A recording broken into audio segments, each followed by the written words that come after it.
third verse of Shikshastanga, which is Mahaprabhu's golden rule, which is all about vulnerability and empowerment. So I just mentioned Gaudiya Sampradaya, and all of us as its members require further nishta as a family unit. More commitment, more stuff. And again, nishta doesn't mean perfectly fixed. Again, you can be imperfect and being wrong and getting nishta from that. More commitment, more stability, more capacity to be fixed on the essence of principles above details, on substance above form.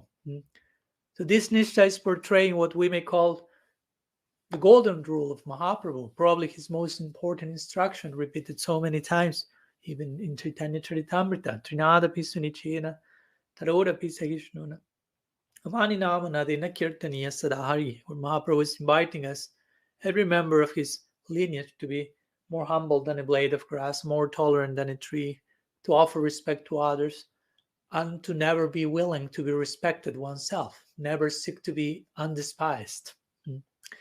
And in that way, you will be able to engage in Hari Kirtan constantly.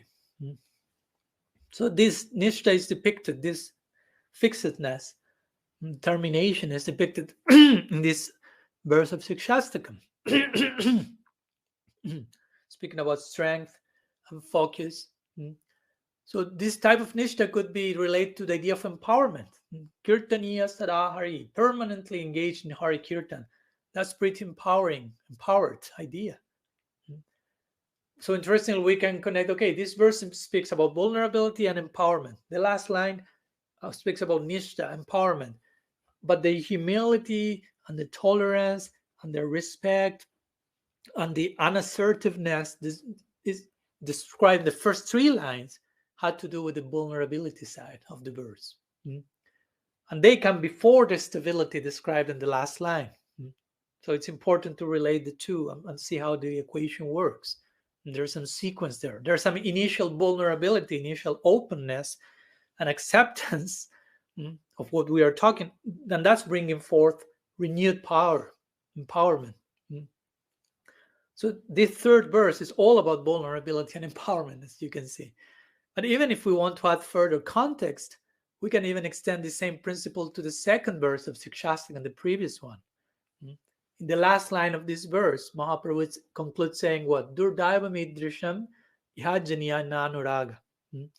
Mentioning that, acknowledging his lack of taste for Srinam, but taking full responsibility for that by admitting that such a thing is because of his bad fortune.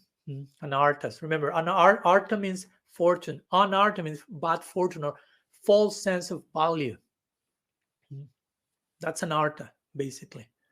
So in other words, in this second verse of Mahaprabhu is showing us how we should fully embrace our frailty and imperfection. He's acknowledging his anarthas. He's embracing them, if you will, with genuine honesty, genuine repentance, willingness to change his mind, all of which is nothing but vulnerability.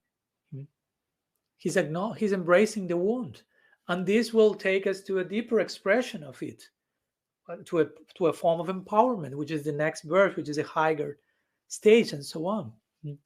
And eventually that empowerment will invoke a higher form of vulnerability, and that higher vulnerability will invoke a further deeper empowerment, and so on ad infinitum.